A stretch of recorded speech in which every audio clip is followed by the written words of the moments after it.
Hare Krishna. Today we will start with Bhagavad Gita, Adhyay 2, Sankhya Yoga, Hindi translation. श्लोक 1. संजय बोले, इस प्रकार करुणा से व्याप्त और आंसुओं से पूर्ण तथा व्याकुल नेत्र वाले शोक युक्त इस अर्जुन के प्रति भगवान मधुसूदन ने यह वचन कहा। श्री भगवान बोले, हे अर्जुन, तुझे इस समय यह मोह किस हेतु से प्राप्त हुआ, क्योंकि न तो यह श्रेष्ठ पुरुष द्वारा आचरित है, न स्वर्ग को देने वाला और कीर्ति को करने वाला यह है। इसलिए हे अर्जुन, नपुंसकता को मत प्राप्त हो, तुझमें यह उचित नहीं जान पड़ती। हे परम तप, हृदय की तुच्छ दुर्बलता को त्याग कर युद्ध के लिए खड़े हो जाओ। अर्जुन बोले, हे मधुसूदन, मैं रणभूमि में किस प्रकार बाणों से भीष्म पितामह और द्रोणाचार्य के विरुद्ध लड़ूंगा, क्योंकि अरिसुदन वे दोनों में ही पूजनीय हैं। इसलिए इस महानुभव गुरुजनों को मारकर मैं इस लोक में भिक्षा का अन्न भी खाना कल्याणकारक समझता हूँ, क्योंकि गुरुजनों को मारकर इस लोक में रुधिर से सने हुए अर्थ और काम रूप भोगों को ही तो भोगूंगा। हम यह भी नहीं जानते कि हमारे लिए युद्ध करना और न करना इस दोनों में कौन सा श्रेष्ठ है, अथवा यह भी नहीं जानते कि उन्हें हम जीतने या हमको वो जीतेंगे। वो जिनको मारकर हम जीना भी नहीं चाहते, वो हमारी आत्मीय धृतराष्ट्र के पुत्र हमारे मुकाबले में खड़े हैं। इसलिए कायरूप दोष से उत्पन्न हुए स्वभाव वाला तथा धर्म के विषय में मोहित चिंत हुआ मैं आपसे पूछता हूँ कि जो साधन निश्चित कल्याणकारक हो वो मेरे लिए कहिए, क्योंकि मैं आपके शिष्य हूँ, मैं आपके शरण में आया हूँ, मुझे शिक्षा दीजिए। इस तरह अर्जुन भगवान कृष्ण से बोलते हैं कि मैं आपका शिष्य हूँ और मैं आपके शरण में आता हूँ, मुझे शिक्षा दीजिए, मुझे धर्म के बारे में बताइए। क्योंकि भूमि में निष्कटक धान्य संपन्न राज्य को और देवताओं के स्वामीपन को प्राप्त होकर भी मैं उस उपाय को नहीं देखता हूँ जो मेरी इंद्रियों को सुखाने वाले शोक को दूर कर सके। संजय बोले, हे राजन, निद्रा को जीतने वाला अर्जुन अंतर्यामी श्री कृष्ण महाराज के प्रति इस प्रकार कहकर फिर श्री गोविंद भगवान से युद्ध नहीं करूंगा यह स्पष्ट कहकर चुप हो गए। हे भरतवंशी धृतराष्ट्र, अंतर्यामी श्री कृष्ण महाराज दोनों सेनाओं के बीच में शोक करते हुए अर्जुन को हंसते हुए यह वचन बोले। अभी भगवान कृष्ण अर्जुन को शिक्षा देने वाले हैं। श्री भगवान बोले, हे अर्जुन, तू न शोक करने योग्य मनुष्यों के लिए शोक करता है और पंडित जैसे वचनों को बोलता है, परंतु जिसके प्राण चले गए उसके लिए और जिनके प्राण नहीं गए उसके लिए भी पंडित कभी शोक नहीं करता है। ना तो ऐसा है कि किसी काल में मैं नहीं था और तू नहीं था, अथवा ये राजा लोग नहीं थे, और ऐसा ही कि इसमें आगे हम सब नहीं रहेंगे। जिसे जीवात्मा की इस देह में बाल कपट, जवानी और वृद्धावस्था होती है, वैसे ही अन्य शरीर की प्राप्ति होती है। उस विषय में धीर पुरुष मोहित नहीं होना चाहिए। तो भगवान कृष्ण बताते हैं कि आत्मा जैसे बालपन से, जवानी से, वृद्धावस्था में इस तरह एक शरीर को बदलती जाती है। तो हमेशा एक आत्मा एक शरीर से दूसरे शरीर की अवस्था में जाती है। तो इससे कभी किसी पुरुष ने मोहित नहीं होना चाहिए। हे कुंती पुत्र, सर्दी, गर्मी और सुख दुख को देने वाले इंद्रिय और विषयों के संयोग में उपत्ति विनाशील और अनित्य है। इसलिए हे भरत, उनको तू सहन करना सीख। तो भगवान बोलते कि जो सर्दी और गर्मी है या कभी सुख दुख होता है, ये आपके इंद्रिय से उत्पन्न होता है, इसे सहन करना सीखना चाहिए। क्योंकि हे परम श्रेष्ठ, दुख सुख को समान समझने वाले जिस धीर पुरुष को ये इंद्रिय और विषयों के संयुक्त व्याकुल नहीं होते, वह मोक्ष को योग्य होते। तो भगवान बोलते, जो व्यक्ति सुख हो या दुख हो, उस दोनों स्थिति में जो स्थिर रहता है, ऐसा स्थिर बुद्धि व्यक्ति मोक्ष को प्राप्त करता है। असत वस्तु की तो सत्ता नहीं है, वो सत का अभाव नहीं है। इस प्रकार इस दोनों का ही तत्वज्ञानी पुरुष द्वारा देखा गया है। नाश रहित तो उसका ज्ञान जिसे यह संपूर्ण जगत दृश्य वर्ग व्याप्त है, इस अविनाशी विनाश करने में कोई भी समर्थ नहीं है। इस नाश रहित अप्रेमेय नित्य स्वरूप जीवात्मा में सब शरीर नाशवान कहे गए, इसलिए हे भरतवंशी तू युद्ध कर। तो भगवान बताते हैं कि शरीर जो है वो नाशवान है, बट आत्मा कभी नाशवान नहीं है, इसलिए तुम अपना कर्तव्य निभाओ। जो इस आत्मा को मारने वाला समझता है तथा जो इसको मरा मानता है, वो दोनों ही नहीं जानते कि ये आत्मा वास्तव में किसी को मारता और ना किसी से मारा जा सकता है। यह आत्मा किसी काल में भी ना जन्मती है और ना मरती है, तथा न यह उत्पन्न होकर फिर होने वाली है, क्योंकि यह अजन्मी है, नित्य है, सनातनी है और पुरातन है। शरीर के माने जाने भी आत्मा नहीं मरती है।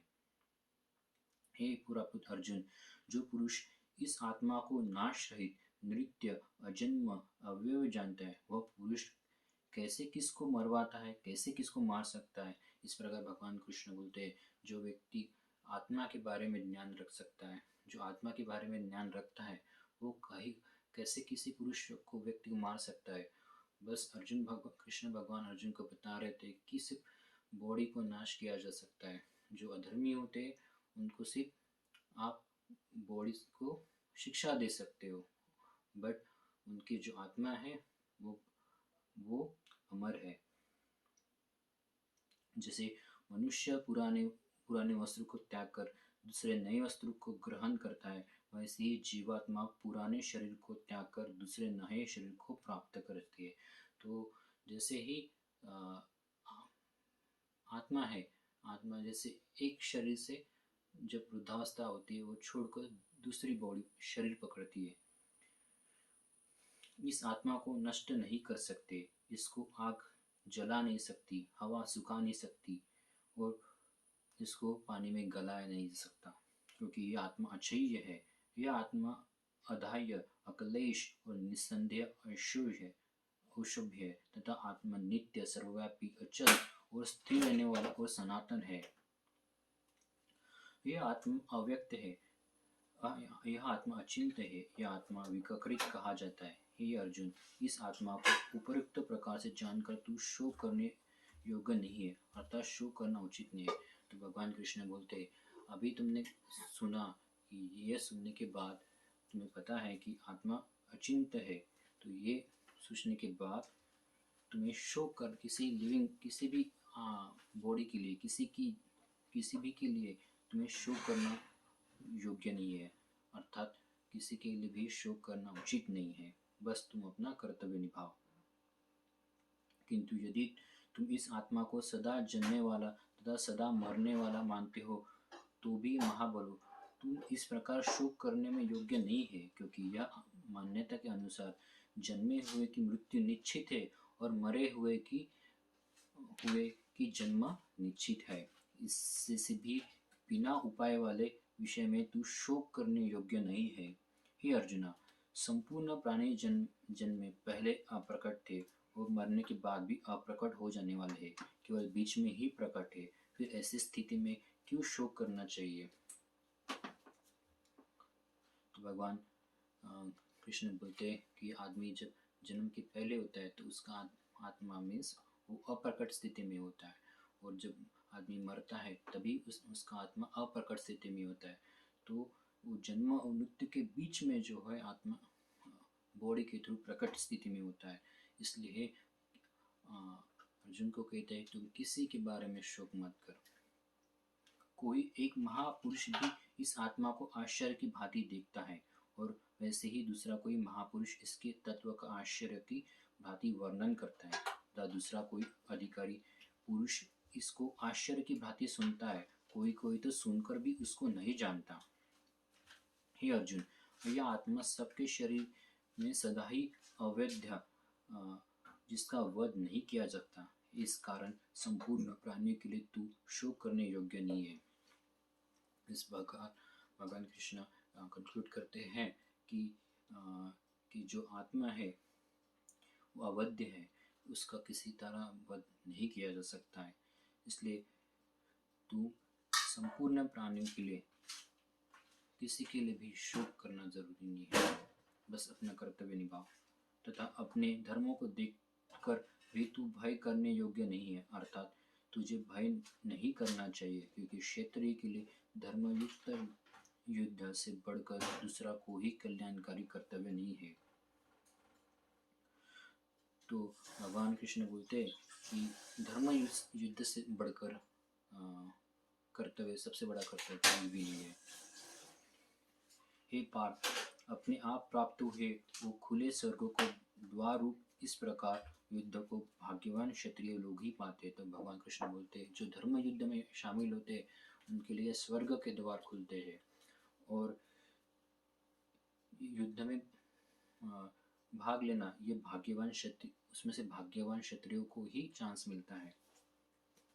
किंतु यदि तू इस धर्म युद्ध युक्त को नहीं करोगे तो स्वधर्म और कीर्ति को खोकर पाप को प्राप्त होगे। तो भगवान कृष्ण कहते अगर तुम धर्म के लिए युद्ध नहीं करोगे तो तुम स्वधर्म कहलाओगे, अपनी कीर्ति, आत्मा की जो कीर्ति है उसको खोकर पाप में आप भागीदार बनोगे, तथा सब लोग तेरी बहुत काल तक रहने वाली अकीर्ति का भी कथन करेंगे और माननीय पुरुष के लिए अकीर्ति मरण से भी बढ़कर है।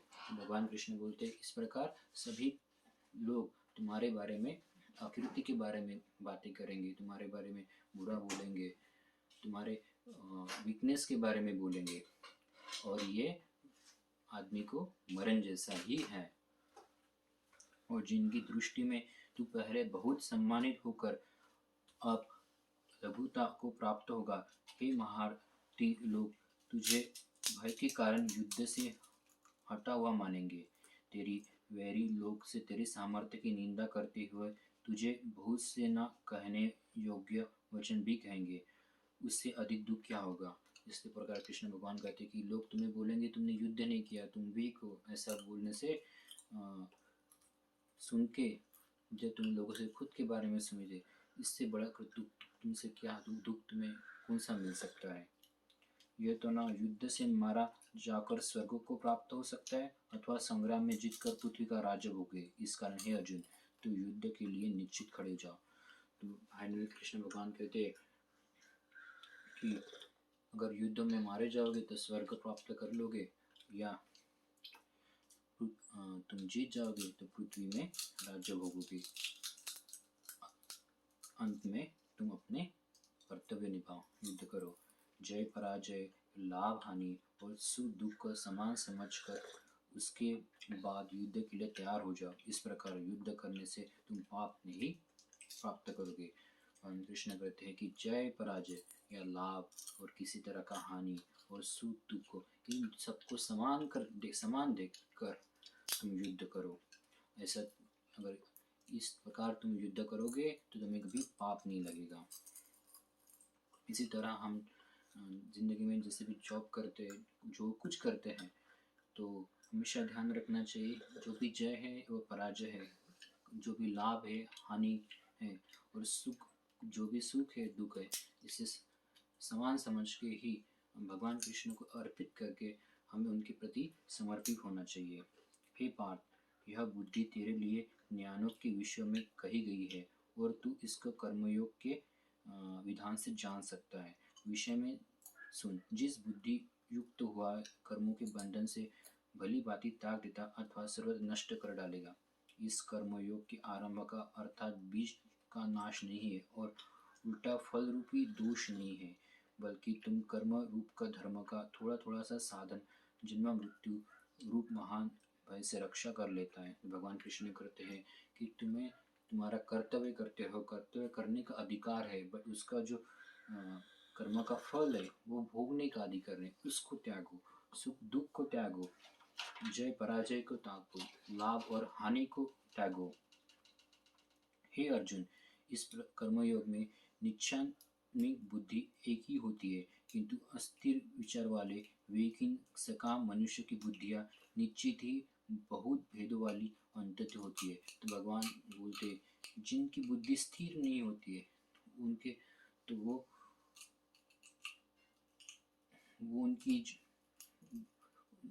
उनके विवेक जो है वो बटा हुआ होता है। वो जो स्थिर बुद्धि वाला होता है वो निश्चित होता है, वो अपने कार्य के प्रति फोकस होता है।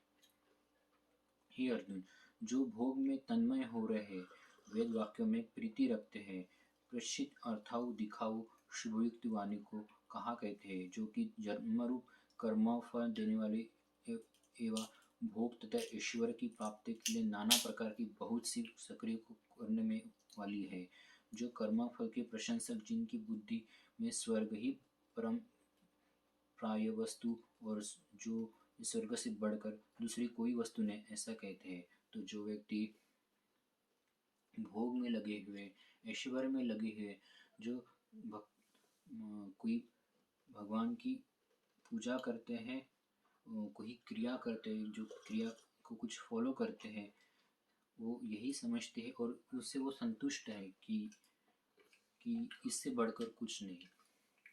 तो ऐसा अविवेक व्यक्ति भगवान को समझ नहीं पाता है। वे अविज्ञान इस प्रकार वाणी द्वारा जिनका चित्त हर लिया गया है, वो जो भोग और ऐश्वर्य से उत्पन्न आसक्त है, उन पुरुषों की परमात्मा में निश्चयात्मक बुद्धि नहीं होती है। तो भगवान कहते हैं ऐसा व्यक्ति जो है, जो आसक्ति में लगा हुआ है, इच्छाओं के बंधन में है, वो उनकी परमात्मा में उनकी बुद्धि बढ़ नहीं सकती है। हे अर्जुन, वेद उपयोग प्रकार के 3 गुणों को कार्य रूप समस्त भोगों एवं उनके साधनों का प्रतिपादन करने वाले हैं। इसलिए तू उन भोगों एवं उनके साधनों में आसक्त रहित, हर्ष शोक द्वंद्व से रहित, नित्य उत्तर परमात्मा के स्थित योग, अप्राप्ति की प्राप्ति की नाम योग में क्षेम और कौन चाहने वाले स्वाधीन अंतकाल वालों हो। तो भगवान कृष्ण अंत में कृष्ण भगवान अर्जुन को कहते हैं कि इन सब भोगों का त्याग करना चाहिए। इन सब भोगों को से इस भोगों का त्याग कैसे किया जा सकता है? तो भक्ति मार्ग धरे, कृष्ण भगवान के प्रति सेवा देके, आत्मिक सेवा देके व्यक्ति इस भोगों का त्याग कर सकता है। सब ओर से परिपूर्ण जलाशय को प्राप्त हो जाने पर छोटे जलाशय में मनुष्य का जितना प्रयोजन रहता है, ब्रह्मों को तत्व जानने से वाले ब्राह्मण का समस्त वेदों से उतना ही प्रयोजन रहता है। तेरा कर्म करने में अधिकार है, उसके फलों में कभी नहीं। इसलिए तू कर्म के फल हेतु मत हो तथा तेरी कर्म करने से भी आसक्ति नहीं होगी। तो कृष्ण भगवान कहते तुम्हें कर्म करने का अधिकार है, बट फल भोगने का अधिकार नहीं है। इसलिए तू कर्म कर और फल का त्याग कर। हे धनंजय, तू आसक्ति को त्याग कर तथा सिद्धि और असिद्धि में समान बुद्धि वाला होकर योग में स्थित हुआ कर्तव्य कर्मों को कर। समस्त जो कुछ भी कर्म किया जाए उसके पूर्ण होने ना होने तथा उसके फल में समभाव रहने का नाम समझता है, यही योग कहलाता है। तो भगवान बोलते कि तुम युद्ध में जय पराजय हो, इस सब का त्याग कर कर सिर्फ अपना कर्तव्य निभाओ, और ये कर्तव्य ही भगवान की तुम्हें ओर ले जा सकता है। और ऐसा कर्म फल से रहित होता है जो भगवान के पास लाता है। इस समत्वरूप बुद्धि योग सकाम कर्म अत्यंत ही नित्य श्रेणी का है। इसलिए हे धनंजय, तू समबुद्धि में ही रक्षा का उपाय ढूंढ, अर्थात बुद्धियों का आश्रय ग्रहण करके फल के हेतु बनने वाला अत्यंत दीन है। समृद्धि पुरुष पुण्य और पाप दोनों के इस लोक से त्याग देता है, अर्थात उनसे मुक्त हो जाता है। इसे तुम समूह योग में लग जाता है। यह समत्व रूप योग ही कर्मों से कुशलता अर्थात कर्म बंधन से छूट जाता है। तो जो व्यक्ति है जो कर्म फल का त्याग करता है, ऐसा व्यक्ति पुण्य और पाप दोनों को समान देखता है। वो अपना कर्तव्य करते रहता है, इससे वो कर्म बंधन से छूट जाता है। क्योंकि समबुद्धि यह युक्त ज्ञानी जन कर्मों से उत्पन्न वाले फल का त्याग कर जन्म रूप बंधन से मुक्त होकर निर्विकार परम पद को प्राप्त हो जाता है। तो इस प्रकार ऐसा व्यक्ति कर्म से उत्पन्न वाले फलों का त्याग कर अपना कर्तव्य करते रहता है और जन्म रूप जन्म रूप कर्म से बंधन से मुक्त होकर निर्विकार परम पद को प्राप्त कर सकता है। जिस काल में तेरी बुद्धि मोह रूपी दलदल को भली भांति पार कर जाएगी, उस समय तू सुने हुए वो सुनने में आने वाले इस लोक और परलोक संबंधी सभी भोग्य के वैराग्य को प्राप्त हो जाएगा। भांति भांति के वचनों को सुनने ही विचलित हुए तेरी बुद्धि जब परमात्मा में अचल स्थिर हो जाएगी, तब तू योग्य को प्राप्त हो जाएगा, अर्थात तेरा परमात्मा में नित्य सहयोग हो जाएगा। इस प्रकार भगवान कहते हैं कि जब तुम ये कर्म फल का त्याग करोगे और भगवान के प्रति समर्पित रहोगे, तो और तुम सुख दुख में समान रहोगे और कुछ अच्छा और कुछ बुरा होता उसमें स्थिर रहोगे। जब तुम्हारी बुद्धि विचलित नहीं होगी, तो तुम परमात्मा में नित्य हो जाओगे। अर्जुन बोले, हे केशव, समाधि में स्थित परमात्मा को प्राप्त हुए स्थिर बुद्धि पुरुष का क्या लक्षण है? वह स्थिर बुद्धि पुरुष कैसे बोलता है, कैसे बैठता है और कैसे चलता है? अभी अर्जुन बोलते हैं कृष्ण भगवान को कि ये जो व्यक्ति है जो परमात्मा में स्थिर होता है, वो कैसे बोलता है, कैसे बैठता है, कैसे चलता है। श्री भगवान बोले, हे अर्जुन, जिस काल में यह पुरुष मन में स्थित संपूर्ण कामनाओं को भली भांति त्याग देता है, आत्मा में संतुष्ट रहता है, उस काल में वह स्थित प्रज्ञ कहलाता है। जो व्यक्ति जितना भी कामना हो, इच्छा हो, उनको सबका त्याग कर देता है, वो अपने आत्मा में ही संतुष्ट रहता है, ऐसा ही स्थित प्रज्ञ व्यक्ति कहलाता है। दुख के प्रति प्राप्त होने के जिसका मन उद्वेग नहीं होता और सुख के प्रति वो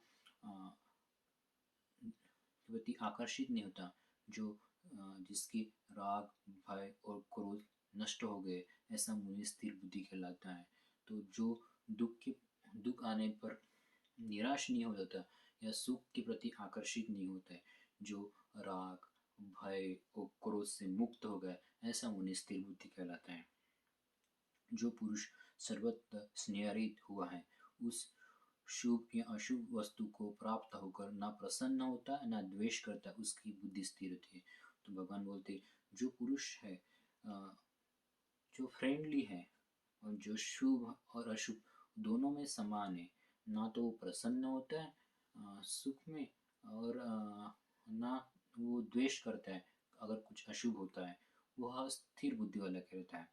जैसे कछुआ जब सब अपने अंगों को जैसे समेट लेता है, वैसा ही सब पुरुष इंद्रियों के विषयों में इंद्रियों को सब प्रकार से हटा लेता है, तब बुद्धि स्थिर है, ऐसा समझना चाहिए। जैसे कछुआ अपने आप को कवच के अंदर समेट लेता है, वैसे ही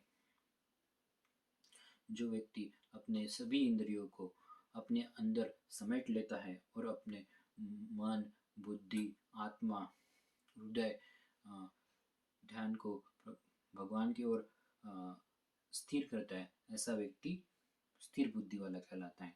इंद्रियों द्वारा विषयों को ग्रहण न करने वाले पुरुष कभी भी केवल विषयों को निवृत्ति हो जाते हैं, परंतु उनमें रहने वाली आसक्ति निवृत्ति नहीं होती। इस स्थिर प्रज्ञ पुरुष को आसक्ति भी परमात्मा का साक्षात्कार करके निवार हो जाती है।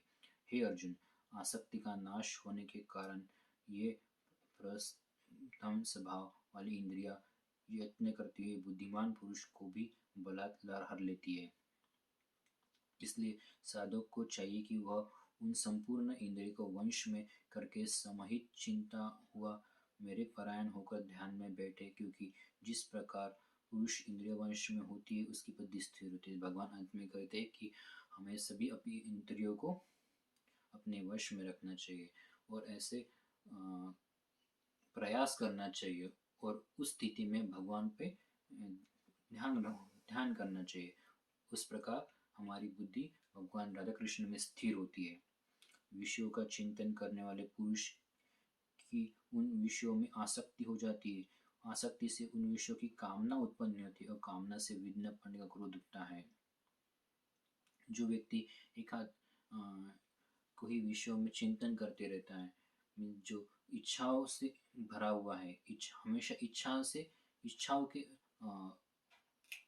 प्राप्त करने के लिए उसके बारे में सोचता रहता है, ऐसा व्यक्ति के हृदय में कामना उत्पन्न होती है और कामना से क्रोध उत्पन्न होता है। तो क्रोध से आदमी का स्वभाव चेंज होता है, उसका मूड चेंज हो जाता है और उसकी जो स्मृति है वो भ्रष्ट हो जाती है और स्मृति भ्रष्ट होने से बुद्धि अर्थात ज्ञान शक्ति का नाश होता है और बुद्धि का नाश होने से पुरुष अपने स्थिर से गिर जाता है। परंतु अपने अधीन किए हुए अंतःकरण वाला साधक अपने वंश में हुई राग देश रहित इंद्रियों द्वारा विश्व में विचरित करता हुआ अंतःकरण की पुस्तक को प्राप्त करता है। अंतःकरण की प्रस्तुत होने पर इसके संपूर्ण दुखों का अभाव हो जाता है। इस पर सुनने वाले कर्मयोगी बुद्धि शीघ्र ही सब ओर से हटकर एक परमात्मा में भली भांति स्थिर हो जाती है। तो जो भक्त है उनकी सभी इंद्रियां भगवान पे फोकस होती है।